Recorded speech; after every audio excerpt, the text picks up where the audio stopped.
Take a look at the float. Okay, so somebody give me an example of a float. 1.4.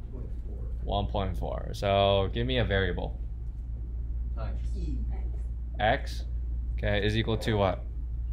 1.4. Okay, what is like, okay, so X is like a good variable name, right? Just for mathematics. Okay, what's another like what's another variable name that we can give in terms of like real world context? What's a variable that's a float in real world? T N Y, okay. N. N, okay. How about like things like height, right? So height would be like he is 173.45 inches or something, or centimeters, right? So that's a float, right? So you're like, okay, how do I know that that's a float?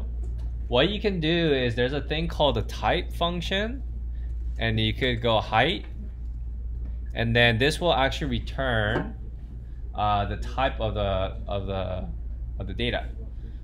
So if you guys take a look, if I run this, what will happen? We'll type height. Okay, anybody know what will happen if I run this? I'll tell you the Ooh, okay. Well, let's see. Raise your hand if it's gonna print float. Okay, raise your hand if it's not gonna print float. Okay. It didn't print anything. Okay. And the reason why I didn't print anything is because I have to what? Print what? Type and then height. And then if I do this, I run it. What do you have? Float. You guys see that? So that's that one. Another thing is, let's just say X. You guys see X right here? Is that a float? Yes. Yeah, so if I get a float and then I run it, what do you guys have? Float. Now, let's just say I get growth. Height growth. Let's just say you went over the summer, you grew a lot. How many inches did you grow? Or how many centimeters did you grow? 17. 17. Okay, so you grew 17 what? Let's just do 17, right? Meters. So let's just say millimeters. So height growth, is this an integer or a float? Integer. Okay. How do you know? Because it's a whole number. It's a whole number, right? So if I run it, why is this giving me an error?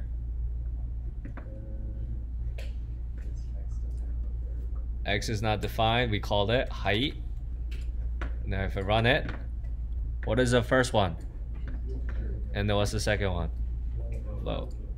So now let's just say, so this is an integer, this is a data type integer, and this is the what? Right? So I'm gonna call it new height.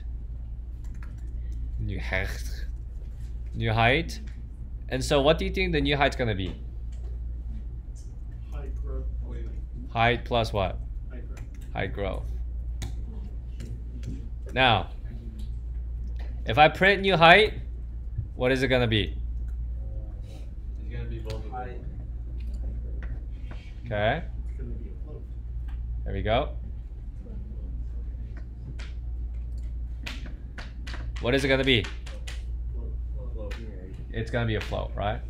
So if you combine an integer and a float, what do you get? A float. A float. But let's just say you don't want it to be a float. You want it to be an integer. Okay? Then there's something called typecasting. So look over here. So you guys see this right here? I'm gonna make this to an integer. Watch this.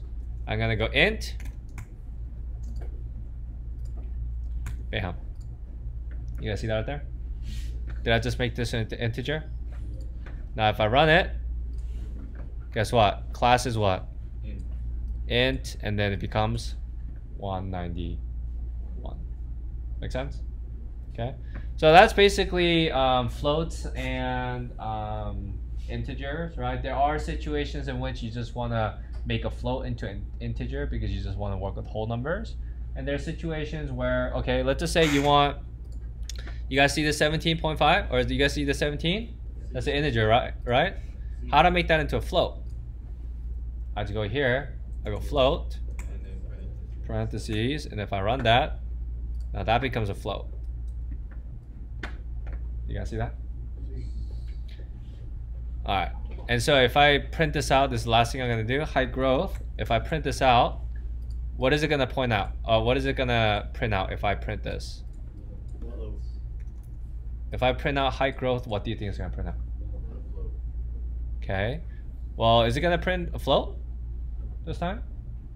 It's just gonna print out the number. And what is the number going to be? 17. 17? 17 point? 0. It's going to be 17.0. Y'all see that? So that is a float and integers. Any questions about float and integers? Okay.